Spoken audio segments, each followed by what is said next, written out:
The rest was not great. Let's be honest, it was a terrible night last night. It was a terrible night for women, for children, for the hundreds of thousands of hardworking immigrants who make this country go, for healthcare, for our climate, for science, for journalism, for justice, for free speech. It was a terrible night for poor people, for the middle class, for seniors who rely on Social Security, for our allies in Ukraine, for NATO, for the truth and democracy and decency. And it was a terrible night for everyone who voted against him. And guess what? It was a bad night for everyone who voted for him, too. You just don't realize it yet. And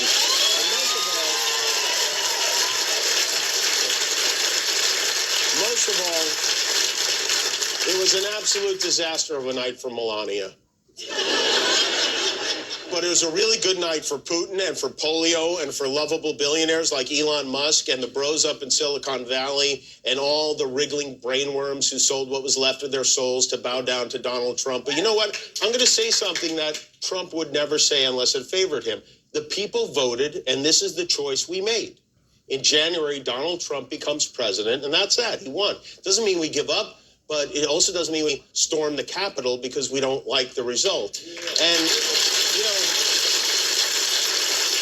I've been trying, I know a lot of people don't want to hear anything positive. I've been trying to come up with something positive. The best I can come up with is we've been through this once before. And yes, this time it is probably going to be worse, maybe a lot worse. But I also think that maybe we will look back and realize that in the long run, this is what we needed to wake us up. Maybe the people who care so much about him need to find out how little he cares about them.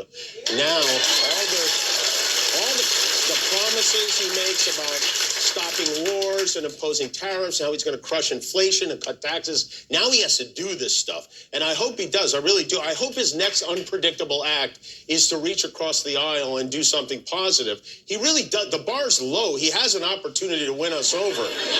Remember when he took office the first time? He started working on infrastructure with Chuck Schumer and Nancy Pelosi until the other Republicans say, hey, we don't do that. We don't work together. Maybe this time he'll shock us and actually do some productive things. He won't, probably, but he could. Or maybe the only good part of all this is he can't run again in 2028. I don't know.